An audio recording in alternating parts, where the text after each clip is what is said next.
This video is sponsored by Cheapo Air. CheapoAir.com is a leading provider of airline tickets, hotel rooms, rental cars, and vacation packages through its extensive partnership with top travel brands and a wide range of inventory. How about you take advantage of their cash rewards like $25 off on your vacation, $15 off on hotels, or $8 off on airfare. But there's so much more. Matter of fact, I don't even think I'm doing justice by talking about it.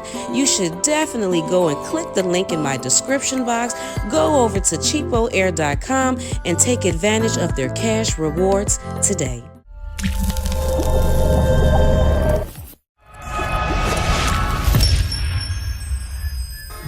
Hey everybody, this is Geneva of Geneva's Closet Talk Show. Please make sure you like and share this video and subscribe to Geneva's Closet if you haven't already done so right here on YouTube.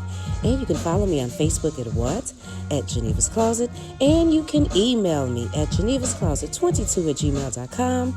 Now, let's get into the news. Shout out to the Closet Seeker that sent me this information because they really aren't talking about it in the news. And when I get done discussing everything I've been able to find out about this story, I would absolutely love to know what you all think possibly was going on with this. This is coming from Kyrene Gibson, if I'm saying his first name correctly. He made a posting on Facebook January 1st. Now, he is discussing basically his mother-in-law. It is his son's mother. So, again, he's discussing his mother-in-law. And this is what he said. My son's grandma was working last night, driving for a car company, and they sent her on a job to pick up a client. This MF had her drive him and his wife to the middle of nowhere, said he was going to a family member's house, and old buddy asked to pull over because he had to pee. As he was getting out, he whispered to his wife to get out the car. Mind you, during the ride, he kept asking, "How does your company know you're safe riding around with strangers?" And he was sitting behind her. When his wife got out and my son's grandma turned around, he began to shoot at her. He shot her in the forearm as she blocked her face from getting hit. She was able to duck, swerve, and speed off to about 100 miles per hour before smashing into a ditch. She ran out the car, hid in the woods, and called my son's mother. She told her what happened while hiding in the woods, scared for her life. My baby's mom called the police, and they tracked her phone to find her just in time in the middle of nowhere in Durham, North Carolina. They found old buddy and his wife. For him to take her out there in the middle of nowhere, he was going to bury her. Her job says this MF Walter owns a trucking business and makes good money. They ain't gonna talk about this stuff right here. Got me wondering, has he done this stuff before? Was it a hate crime? Why all these people, especially women, going missing? I mean, I don't know. He was only in custody for 1 hour and 30 minutes, and his wife was out before him. He posted $50K for his bond and out already. I ain't saying nothing crazy or incriminating on here. Just know in Granville County, North Carolina, it's up. Basically, what I'm getting from this situation is that 44, 45-ish year old Thelma Evans, who worked for a Triangle Corporate Coach, which is a chauffeur transportation company, was driving around 54-year-old Walter and his wife in North Carolina. They were driving around. They were having a good old time. She actually drove them around to a few places. Then she took them to a restaurant in Raleigh, North Carolina, and they FaceTimed her daughter. Yes, people, her daughter Jasmine actually seen the couple because they were getting along just that fine. But I don't know what in the world happened between that time on New Year's Eve and New Year's Day, because police said that they received a phone call from, I'm assuming, her daughter Jasmine on New Year's Day about 2:30 in the morning, saying that her mom had got in an accident. So what happened? Well, first of all, it's just crazy that they had her driving around that many places all on New Year's Eve, all the way up until New Year's Day, wee hours in the morning, just this one driver. And what actually happened that then all of a sudden he tried to shoot and kill her? Now, they say that Walter is a well-known man and businessman in Timberlake, North Carolina. I seen that he owns a Green Hill Heating, Air, and electricity business, but they also mentioned that he owns a trucking business. I didn't see anything about the trucking business. I think that I was more shocked at the fact that he didn't get charged with attempted murder, because wouldn't that be considered attempted murder? So I forgot what they said they charged him with, but whatever it was, he paid $50K and he was out. And was his wife charged with anything? Because they didn't say anything about her. But then Thelma's son-in-law mentioned that the wife was out first. So what does that mean? That she got arrested too? I don't know.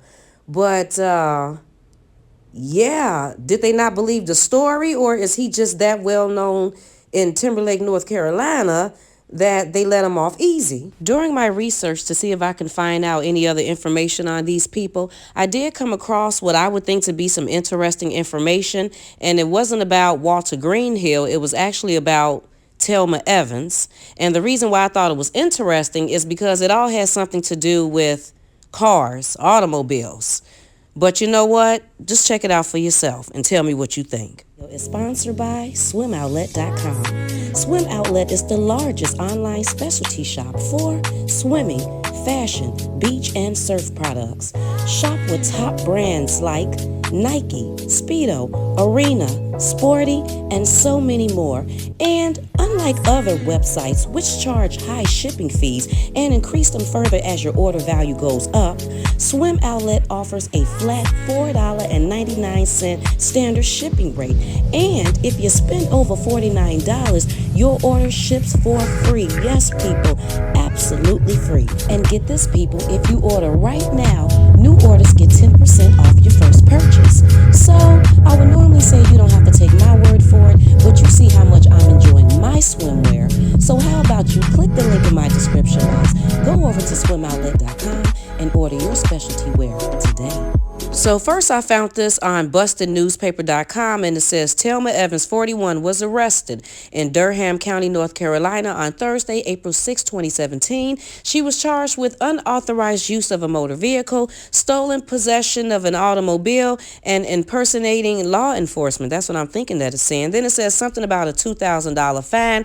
And then I found this on bustednewspaper.com. Thelma Evans, 41, was arrested in Durham County, North Carolina on Monday, June 12th, 2017. Just 2 months later, people, she was charged with possession of a stolen automobile, larceny of a motor vehicle, and failure to appear on a misdemeanor charge. And then you see something about a $7,500 and a $9,000 bond. And then I found this article from burlingtonnc.gov, and I'm about 90% sure that this is Thelma Evans in this article. And the only reason why I say 90 and not 100 is because the way the name is spelled Thelma Evans, but I think I may know why. But there are a lot of similarities.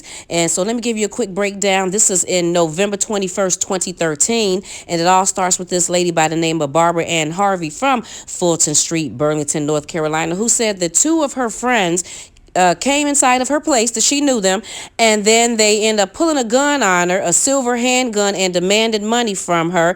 And she said it was two guys, and they stole the money and they fled her house. She called the police, and the Burlington Police Department K-9 unit assisted in an investigation, and they tried to track the suspects down, who eventually entered a Chevrolet Impala and fled the scene.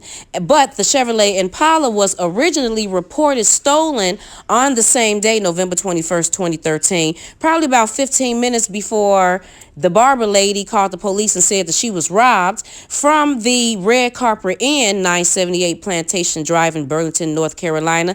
And the reporting party was a black female identified as Thelma Evans of Rougemont, North Carolina. Now, Miss Evans initially lied during the preliminary investigation in an effort to conceal her true identity, and was not cooperative during the investigation of the motor vehicle theft. She informed officers that her boyfriend Chris had stolen her 1999 Chevrolet Impala, and that he might be accompanied by three other unknown black men. The vehicle was described as a brown four-door Chevrolet with tinted windows and a plastic rear window decal that said "baby on board." So yeah, I don't know what to make of, this whole situation, but I didn't put this information out there to say that Thelma Evans did anything, or she caused this to happen to her. I put it out there because I found it. So, hey, just putting it out there on the table to see what you all think about it. But as far as the situation between her and Walter, just like her son-in-law said, if it wasn't for her putting her arm up to block herself, she would have been dead. And what he had done just took her and threw her out the car on the side of the road. And then him questioning her about how do your job know where you're at and what you're doing and all of that stuff. You know, it's creepy. It's creepy, like something definitely going on. But mind you that I've only been able to find 2 news articles on this, and the articles were very vague, didn't really give too much information. But one of them did say, like I said earlier, that Walter was a well-known businessman in North Carolina and that he did not have an arrest record. And I do remember Thelma's daughter, Jasmine Lyons, saying that her mom was very scared. You know, she was very nervous and scared. So I was like, so, you know, why is she so scared? You think she would be coming out on the news, talking, saying what happened, letting it be known? So what, is he a mobster? What, did she already know him? Did they do more research on him and find out that he done did a whole lot more stuff? Is he known with some KKK types? I mean, you know, because, yeah, he shot her, but wouldn't you still want to come out on the news and let everybody know what happened? I don't know, people. I really don't know. 54-year-old Greenhill was charged with assault with a deadly weapon. We went to Greenhill's house in Timberlake, but there was no answer. We also reached out by phone, text, and online. The victim's family says she is recovering physically, but is still very afraid. She's not doing good. She's scared for her life. She's really scared. And she's lucky to be alive. Greenhill bonded out of the jail here in about an hour and a half on a $50,000 bond. Again, a very strange case. He's a local business owner. He has no criminal record to speak of. And the driver said leading up to this, everybody was getting along great. There were no red flags. So it's just really hard to understand why this happened. I would like to know how you all feel about this situation, and while you are letting me know, could you please like and share this video and subscribe to Geneva's Closet if you haven't already done so right here on YouTube. And you can follow me on Facebook at Geneva's Closet, and you can email me at genevascloset22@gmail.com. You all have a fabulous day, and I will talk to you later. Bye.